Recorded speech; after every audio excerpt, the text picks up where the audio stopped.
Silakan subscribe ke channel kami dengan mengklik logo di sudut kanan di bawah ini.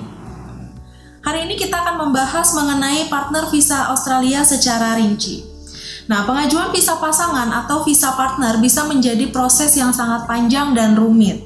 Ini bukan hanya tentang berada dalam hubungan yang berkomitmen saja, tapi Anda juga harus mengumpulkan bukti-bukti terperinci selama bertahun-tahun untuk membuktikan bahwa setiap aspek dari hubungan Anda itu nyata atau benar adanya. Anda dan pasangan juga harus memenuhi kriteria visa dan juga harus memberikan bukti bahwa Anda berencana untuk menikah atau sudah menikah atau memiliki hubungan de facto. De facto di sini maksudnya adalah tinggal bersama pasangan belum menikah. Tidak ada diskriminasi mengenai siapa pasangan Anda. Apakah Anda memiliki pasangan sesama jenis atau apapun itu, selama itu merupakan hubungan yang nyata terjalin antara Anda dan pasangan, Anda dapat mengajukan visa partner ini. Dan ada beberapa opsi dan jalur yang berbeda dalam visa partner ini juga. Seperti kebanyakan visa Australia, ada beberapa perbedaan antara pengajuan aplikasi yang dilakukan dari dalam Australia atau onshore dan pengajuan aplikasi dari luar Australia atau offshore. Nah, visa partner yang Anda butuhkan tergantung pada jenis hubungan Anda. Jika Anda menjalin hubungan dan berencana untuk menikah, Anda bisa mengajukan visa subclass 300. Atau kadang-kadang biasa kita kenal dengan nama visa tunangan. Nah, jika Anda dan pasangan telah tinggal bersama dalam hubungan secara de facto atau menikah di luar negeri, maka Anda dapat mengajukan permohonan visa partner subclass 309 bagi Anda yang berada di luar Australia atau offshore, dan subclass 820 bagi Anda yang berada di dalam Australia atau onshore. Dan pasangan Anda yang tentunya yang akan mensponsori Anda ini juga harus merupakan seorang warga negara Australia atau penduduk permanen Australia atau biasa kita sebut dengan permanen resident, atau juga warga negara Selandia Baru yang memenuhi syarat. Nah, mari kita bahas mengenai visa ini lebih detail lagi. Untuk yang pertama, ini ada subclass visa prospective marriage subclass 300 atau yang lebih kita kenal tadi dengan nama visa tunangan. Visa tunangan subclass 300 ini diperuntukkan bagi mereka yang berencana untuk menikah di Australia. Nah, jika Anda mengajukan visa ini kemudian visa Anda disetujui, maka Anda akan memiliki jangka waktu 9 bulan. Yang mana dalam jangka waktu 9 bulan ini Anda harus menikah dengan pasangan Anda di Australia. Dan setelah visa Anda ini disetujui juga, Anda harus memasuki Australia sebelum masa berlaku visa Anda habis, yaitu dalam jangka waktu 9 bulan tadi, dan menikah dengan calon pasangan Anda. Dan juga setelah Anda mendapatkan visa subclass 300 ini, Anda kemudian akan diizinkan untuk yang pertama masuk ke Australia sebelum Anda menikah dengan calon pasangan Anda. Anda juga dapat keluar masuk Australia sebanyak yang Anda inginkan sebelum visa Anda habis, yaitu jangka waktu 9 bulan tadi ya. Kemudian bekerja di Australia, belajar di Australia tentunya dengan biaya sendiri, dan Anda juga dapat mengajukan permohonan visa partner di Australia setelah Anda menikah dan sebelum visa tunangan Anda habis. Namun sayangnya di sini Anda tidak akan dapat memiliki akses ke skema perawatan kesehatan nasional Australia atau yang lebih kita kenal dengan nama Medicare. Oke, untuk biayanya, visa ini akan dikenakan biaya sebesar $7.715 Australia untuk pelamar utama, dan akan ada dikenakan biaya tambahan lainnya jika Anda mengikutkan anak Anda dalam aplikasi visa Anda. Untuk Anda yang menjalani hubungan jarak jauh dan merencanakan pernikahan di Australia, visa ini akan menjadi opsi yang sangat cocok untuk Anda. Dan pembuatan visa ini prosesnya umumnya akan memakan waktu lebih sedikit, lebih singkat dibandingkan dengan visa partner lainnya. Oke, setelah pernikahan Anda diresmikan dalam jangka waktu 9 bulan tadi, maka Anda akan diizinkan untuk mengajukan aplikasi visa pasangan dari dalam Australia yang subclass 820. Pengajuan visa ini terbagi menjadi 2 tahapan. Dalam periode tahapan pertama, visa 820 ini bisa memakan waktu cukup lama, yaitu sampai 28 bulan. Nah, apabila Anda mengajukan visa 820, subclass 820 sebelum visa subclass 300 Anda habis, ini nanti Anda akan secara otomatis mendapatkan bridging visa E. Bridging visa E ini atau biasanya kita singkat BVA ya.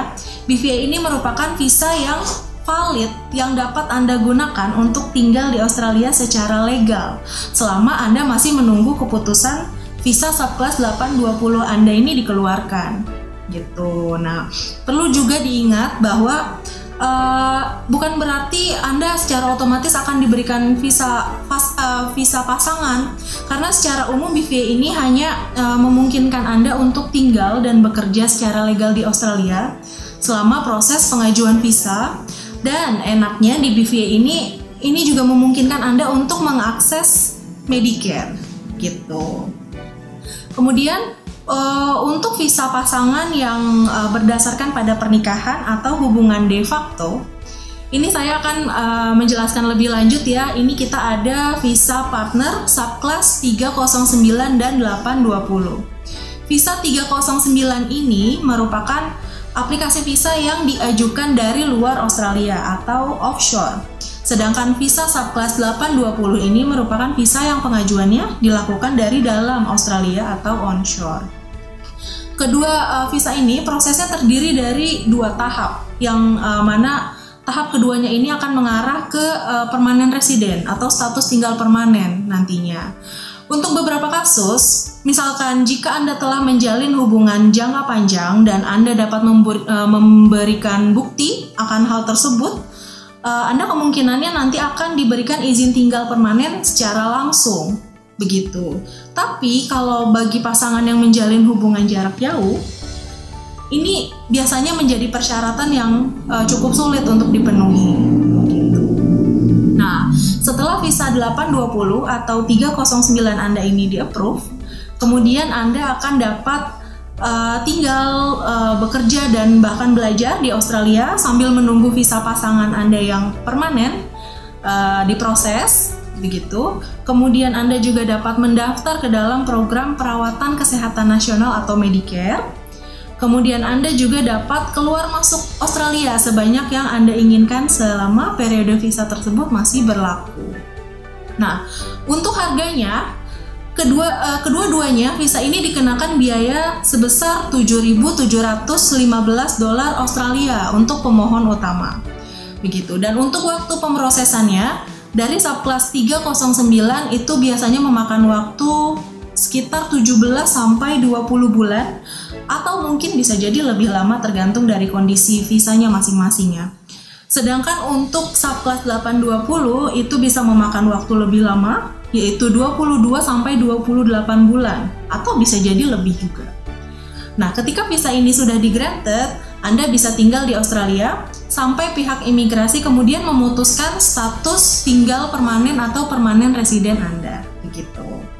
Nah, untuk visa permanen, di sini kita ada visa subclass 801. Nah, visa subclass 801 ini merupakan visa lanjutan dari subclass 820. Sedangkan ada lagi nih yang namanya subclass 100, dan subclass 100 ini lanjutan dari visa 309. Untuk pengajuan visa ini, biasanya Anda harus menunggu sekitar 2 tahun dari tanggal Anda mengajukan aplikasi visa tahap 1. Begitu. Nah, kemudian Departemen Imigrasi akan meminta Anda untuk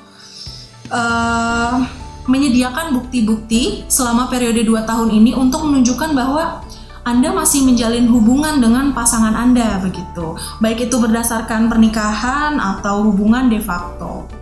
Dan perlu diketahui juga bahwa seluruh proses dari saat Anda pertama kali mengajukan aplikasi tahap pertama hingga menjadi penduduk tetap atau permanent resident, secara keseluruhannya ini bisa memakan waktu kurang lebih selama 3 tahun atau mungkin lebih. Dalam beberapa kasus juga nih, ada sebelum pengajuan visa 820,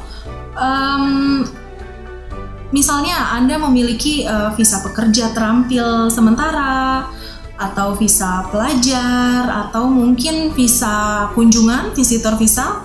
Nah, selama Anda memenuhi kriteria untuk partner visa dan tidak ada kondisi tertentu di visa sebelumnya, maka Anda akan tetap dapat mengajukan visa 820 selama visa yang Anda pegang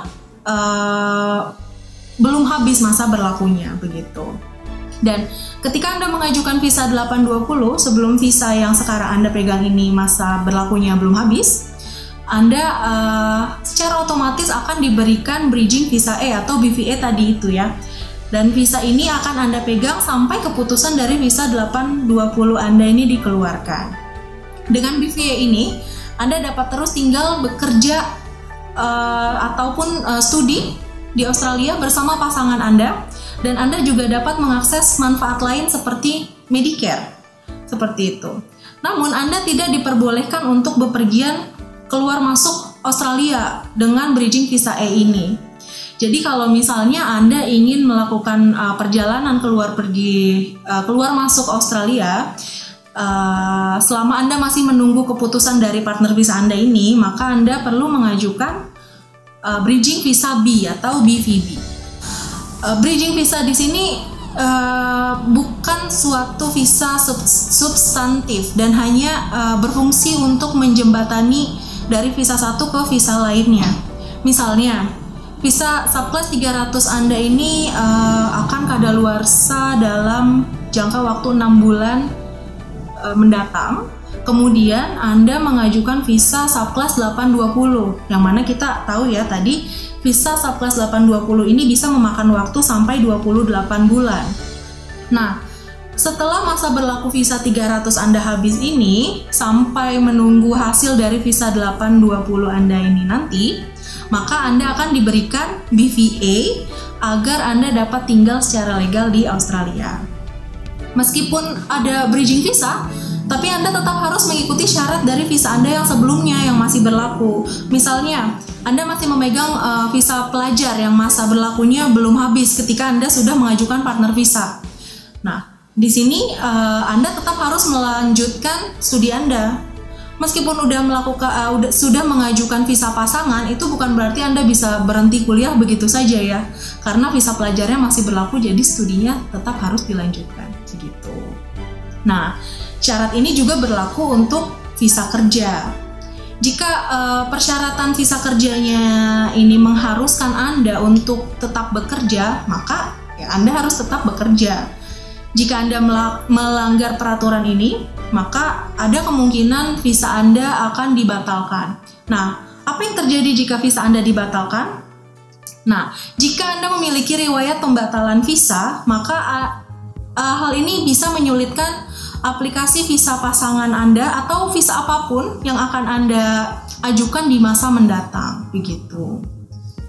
Maka dari ini, proses partner visa ini bisa menjadi sangat rumit, dan saya menyarankan sebaiknya menggunakan agen migrasi yang terdaftar seperti Wonderland Consulting ini, begitu. Untuk apa? Untuk mengurangi adanya kemungkinan penolakan visa dan untuk juga mendapatkan saran dari seorang profesional akan langkah demi langkah apa saja sih yang harus saya lakukan agar tidak melakukan kesalahan di masa ketika proses pengajuan visa gitu. Karena ketika melakukan kesalahan ini dapat mempertaruhkan kehidupan di masa depan dengan pasangan Anda begitu. Nah, penilaian dari hubungan Anda ini dan Anda dan pasangan oleh Departemen Imigrasi ini adalah termasuk persoalan yang cukup rumit karena kita tahu pastinya pihak imigrasi ini tidak mengetahui kehidupan pribadi antara Anda dan pasangan, ya kan? Nah, karena semua hubungan pasti memiliki keunikan dan chemistry tersendiri dong. Nah, satu-satunya pedoman yang bisa kita berikan itu adalah dengan menyediakan dokumen-dokumen atau bukti-bukti yang menunjukkan bahwa hubungan kita dan pasangan ini adalah nyata dan bersifat berkelanjutan. Begitu. Nah, kita tahu bahwa imigrasi ini biasanya melihat 4 aspek utama ketika menilai suatu hubungan yang biasanya mereka sebut dengan 4 pilar. Nah, apa saja 4 pilar itu?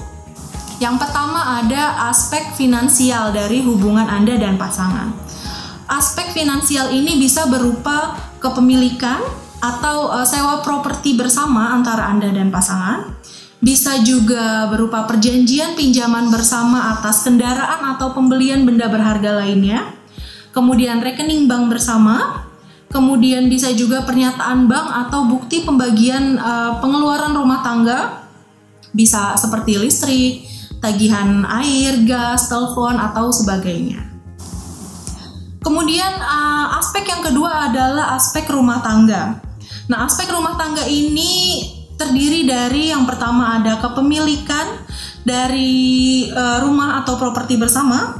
Kemudian juga ada sewa atau pembayaran pinjaman rumah atau properti bersama. Kemudian ada juga tanda terima sewa properti. Ada tagihan seperti tadi ada gas, listrik, air, internet, dan lain sebagainya. Ada bukti tanggung jawab dan pengasuhan anak bersama. Kemudian berikutnya juga ada tanggung jawab bersama dalam pekerjaan rumah tangga. Misalnya, siapa yang melakukan pekerjaan rumah tangga, misalnya membersihkan rumah, mencuci pakaian, tugas apa yang dilakukan oleh suami dan istri ketika di rumah, begitu.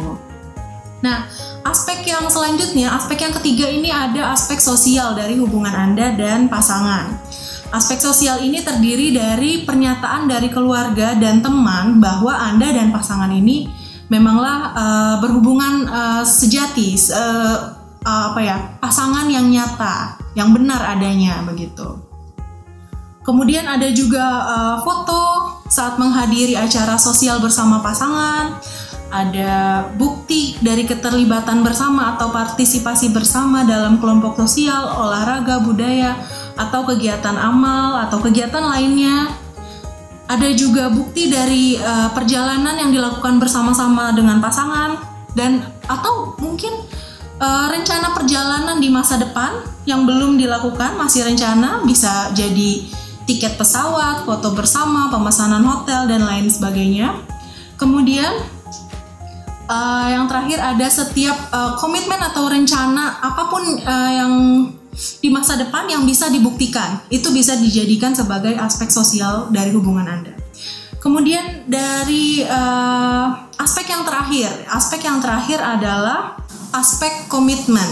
Nah, aspek komitmen ini biasanya yang dinilai adalah sudah berapa lama hubungan Anda dan pasangan berlangsung, juga ada berapa lama kalian tinggal bersama, terus apakah Anda pernah melakukan hubungan jangka panjang, begitu. Terus ada juga pengetahuan tentang informasi atau sejarah pribadi dari masing-masing pasangan Anda. Maksudnya di sini bisa jadi tentang sejarah keluarga, kisah hidup, minat, kesukaan pribadi, dan sebagainya. Kemudian ada juga bukti niat hubungan yang bersifat jangka panjang, seperti komitmen keuangan bersama atau komitmen lainnya, begitu. Nah, bersamaan dengan barang-barang bukti yang tadi, yang berupa aspek-aspek yang lain tadi, ada juga dokumen seperti akta tanah, akta nikah, tagihan, rekening koran, akta kepemilikan harta benda, dan lain sebagainya. Itu Anda juga dapat mengajukan pernyataan pribadi di mana Anda dapat mengklarifikasi aspek pribadi dari hubungan Anda yang tidak dapat ditunjukkan dalam bukti. Tidak ada bukti yang bisa disediakan, begitu. Misalnya seperti apa? Misalnya seperti seberapa besar Anda mencintai pasangan Anda, seberapa banyak Anda tahu mengenai pasangan Anda, di mana, kapan, dan bagaimana Anda dan pasangan Anda bertemu, dan lain sebagainya, begitu. Nah, aspek-aspek ini bisa dibuktikan melalui pesan teks atau foto atau media sosial, itu juga bisa menjadi bukti. Apalagi kalau di media sosial ini ada tanggal posting, yang mana tanggal posting ini bisa mendukung garis waktu antara hubungan Anda dan pasangan, begitu. Poin utama dari hal ini yang mereka cari dari keempat aspek ini adalah apakah hubungan Anda dan pasangan itu asli, berkelanjutan, memiliki komitmen untuk hidup bersama, dan tinggal bersama atau tidak, terpisah atau tidak gitu, secara permanen. Semakin Anda menunjukkan bahwa Anda dan pasangan itu romantis di foto-foto yang Anda sediakan ini, maka ini akan menjadi semakin baik. Boleh dikeluarkan semua foto-foto yang indah, yang romantis Anda dan pasangan, misalnya foto yang berpegangan tangan, duduk bersebelahan, berpelukan, berbagi ciuman gitu. Boleh, silakan dikeluarkan saja. Semakin romantis semakin baik. Selain bukti hubungan berupa foto tadi, Anda juga bisa menunjukkan bukti pesan, panggilan dengan pasangan Anda untuk menunjukkan kerangka waktu atau garis waktu hubungan Anda seperti pada sosial media tadi ya, gitu. Nah, biasanya Anda juga akan mendapat pengecualian dalam konteks seperti ini. Misal, karena alasan budaya dan agama, Anda dan pasangan tidak dapat secara terbuka mengungkapkan hubungan Anda. Dalam hal ini, misalnya hubungan de facto, Anda perlu menunjukkan hubungan yang pada dasarnya sama pada saat Anda menikah. Misalnya, Anda telah mendaftarkan hubungan Anda pada organisasi pemerintah terkait, pernyataan pajak bersama, atau bukti lain yang bisa disediakan. Dibuktikan melalui pesan teks atau foto atau bahkan media sosial. Ini juga bisa menjadi bukti. Apalagi misalnya di media sosial itu biasanya ada tanggal posting. Nah, tanggal posting ini bisa menjadi pendukung garis hubungan antara Anda dan pasangan. Nah, poin utama yang biasanya dicari dari keempat aspek ini itu adalah apakah hubungan Anda asli, apakah hubungan Anda berkelanjutan, memiliki komitmen untuk hidup bersama, apakah Anda dan pasangan Anda tinggal bersama atau tidak terpisah secara permanen, seperti itu. Semakin Anda menunjukkan bahwa Anda dan pasangan ini romantis hubungannya di foto-foto yang Anda sediakan ini ya, itu maka akan semakin lebih baik lagi. Nah, boleh nih dikeluarkan semua foto-foto indah dan romantis Anda dengan pasangan sebagai bukti. Misalnya foto yang berpegangan tangan, foto yang duduk bersebelahan, berpelukan, berbagi ciuman, boleh dikeluarkan semua. Semakin romantis semakin baik. Selain bukti hubungan berupa foto, Anda juga dapat menunjukkan bukti pesan atau panggilan dengan pasangan Anda untuk menunjukkan kerangka waktu atau garis waktu hubungan Anda, begitu. Biasanya ini akan ada pengecualian untuk Anda dalam konteks misalnya karena alasan budaya atau agama, Anda jadi tidak dapat menunjukkan atau mengungkapkan hubungan Anda secara terbuka, itu ada pengecualian, begitu. Nah, bukti-bukti dari hubungan yang Anda sediakan itu biasanya sama apakah Anda dalam hubungan de facto atau Anda menikah dengan pasangan, bukti-buktinya itu biasanya sama. Misalnya begini, Anda telah mendaftarkan hubungan Anda pada organisasi pemerintah terkait, pernyataan pajak bersama, dan sebagainya, itu sama. Anda juga harus membuktikan bahwa Anda dan pasangan telah hidup bersama, tinggal bersama selama kurang lebih 12 bulan. Gitu. Semakin banyak bukti yang Anda berikan bahwa hubungan Anda dan pasangan ini valid, maka akan semakin baik. Nah, ini bukti ini bisa dibuktikan berupa postingan media sosial tadi, kartu ulang tahun atau kartu Natal, hadiah yang Anda berikan kepada partner atau partner berikan kepada Anda, dan sebagainya. Sebenarnya ada banyak hal yang bisa Anda jadikan sebagai bukti hubungan Anda dan pasangan. Bahkan mungkin dari barang-barang yang Anda sebelumnya tidak terfikirkan itu bisa menjadi bukti hubungan. Nah, sebenarnya itu bisa menjadi hubungan gitu. Semua bukti yang Anda sediakan, yang Anda tunjukkan itu adalah bukti valid, bukti kuat dari dokumen yang akan menjadi Anda menjadikan aplikasi Anda itu semakin kuat dan meyakinkan. Jadi pastikan juga untuk menyimpan bukti-bukti sekecil apapun semacam itu tadi baik-baik dan terorganisir, karena siapa tahu nanti akan dibutuhkan. Nah, di sini ada juga beberapa perubahan peraturan yang terkait dengan pandemi COVID-19, dan ada juga beberapa situasi sulit yang mungkin akan dihadapi oleh para pelamar visa. Nah, sebelumnya kami telah menjelaskan mengenai hal ini lebih detail lagi di video kami sebelumnya. Untuk mengetahui, silakan klik link di akhir video ini atau Anda bisa juga cek di kolom deskripsi yang sudah tersedia. Perlu diingat bahwa proses ini merupakan proses yang rumit dan panjang. Dan sebelumnya saya mohon maaf apabila mungkin ada beberapa informasi yang saya lewatkan atau mungkin ada juga pertanyaan-pertanyaan Anda yang masih belum terjawab oleh saya.